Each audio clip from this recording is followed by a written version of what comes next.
বন্ধুরা, আজকে আমি রান্না করছি রুই মাছের ঝোল।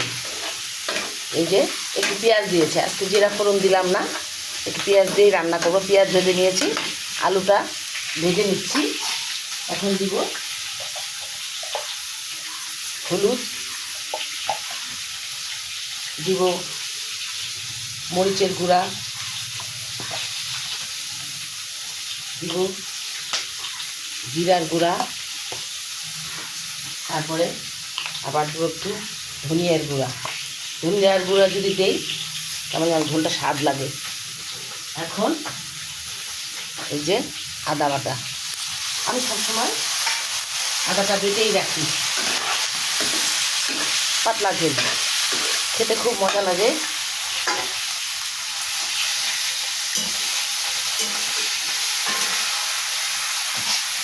এরকম পাতলা ঝোল দেখবেন খেতে খুব মজা লাগে, স্বাদ লাগে।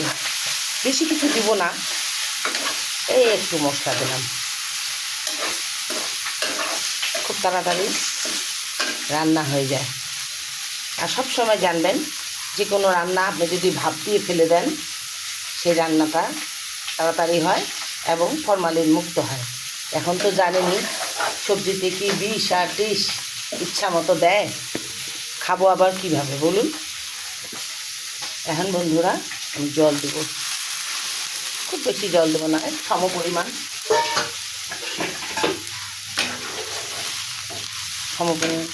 আমি অবশ্য একসঙ্গে দুইটাই কাজ করি, আমার রান্নাটা তাড়াতাড়ি হয়ে যায়।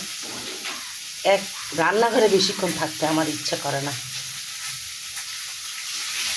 আচ্ছা বন্ধুরা, রান্নাটা বেশি দেরি করলে ভালো লাগে না। এখন আমি ঢাকা দিয়ে দিব, ঢাকা দিলে ফুটবে। বন্ধুরা, আমার ঝোল ফুটতেছে, আমি এখন মাছগুলো দিয়ে দেব। মাছগুলো দিয়ে দেব, একটু ফুটলেই হয়ে যাবে। রান্না করতে কি আর সময় লাগে বলুন। এই মাছ ভাজার তেলটা যদি দেন তাহলে কিন্তু ঝোলটা খুব স্বাদ লাগে, এটা সব সময় জানবেন। মাছের ঝোলের স্বাদ হয় মাছ ভাজার তেলেই আপনি মাছটা রান্না করতে পারবেন, সুন্দর রান্না হবে। এখন আমি এই রান্নাটাতে একটু গরম মশলা দেব। আমার মা বলতো,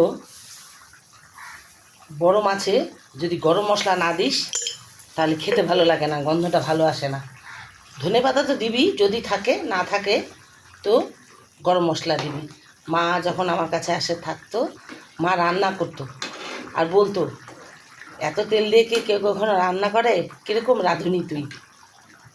আমার কোনো কিছু রান্না করতে গেলে মার কথা খুব মনে হয়।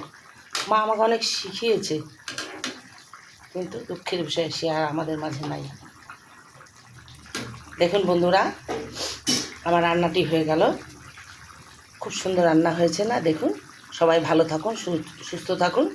ওকে, বিরক্ত হবেন না, দয়া করে আমার রান্নাটা দেখুন।